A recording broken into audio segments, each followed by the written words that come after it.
وقاص احمدی 40 ساله به مثل دهها مسلمان دیگری شهر کراچی پاکستان هشدارهای حکومت در مورد خودداری از حضور در جایهای سیرآدم را نادیده گرفته هر روز بدون نقاب 5 دفعه در مسجد نماز می‌خوانند.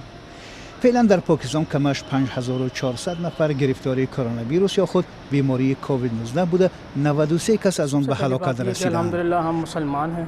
احمد باور دارد که اگر مسلمان طهارت نموده نماز خود را ادا کند مبتلای هیچ بیماری نخواهد شد. یہ جو بیماری ہے انشاءاللہ ہم سب کو بالکل انشاءالله این بیماری به مسلمانان اثر نخواهد کرد، زیرا ما به خدا ایمان داریم. کافران از توسط پاندمی در هراس می باشند. یعنی که جو وبا ای ہے کافروں کو اس چیز پر زیادہ خوف ہے. پاکستان با بیش از 200 میلیون اهالیش دومین کشور سرنفوذ اسلامی به شمار می رود. حزب‌های اسلامی پاکستان در معرکه‌های انتخاباتی زیاد موفق نیستند، ولی بعضی پیشوایان روحانی و جنبش‌های اسلامی می‌توانند با استفاده از اعتقاد مردم در اطراف قضیه‌های به مثل قانون شدید مربوط به کفر ازدحام‌های بزرگ جمع کنند. روزهای جمعه ما از امام خطیب‌ها و ماموران مسجدها تقاضا می‌کنیم با استفاده از نفوذشان مسلمانان را به ادای نماز در خانه‌هایشان تشویق کنند، اما بعضی‌ها باز هم به مسجد می‌آیند. ما سعی می‌کنیم با آنها فهمانیم که آنها می‌توانند در مسجد مبتلای کرونا شده، سپس اهل خانواده همسایه‌ها را گرفتار بیماری کنند. اکثرا مردم به ما گوش می‌دهند، ولی در بعضی حالت‌ها ما را نادیده می‌گیرند. مسئله حساس مربوط به دین و آیین است. از این رو ما از نیروی استفاده نمی‌بریم.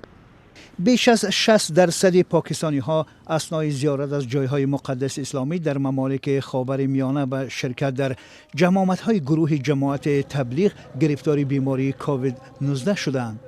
بعد 2 هفته ماه شریف رمضان آغاز می یابد و نگرانی زیاد است که شرکت مردم در نمازهای دست جمعی خطر سیرویتی شمار فوق‌العاده بزرگ مردم را بیشتر می کند.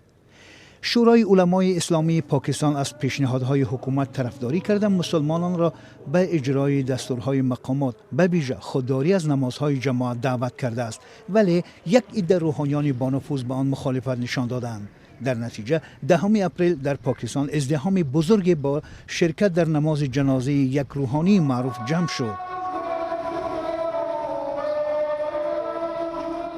27 مارس باشد بعد نماز دست جمعی مسلمانان در مسجد جامع شهر کراچی مقامداران بر ضد 88 نفر پرونده جنایی باز نموده 38 کس را به حبس گرفتند، ولی بعد مدت پرونده ها لغو و بازداشت شده ها رها شدند.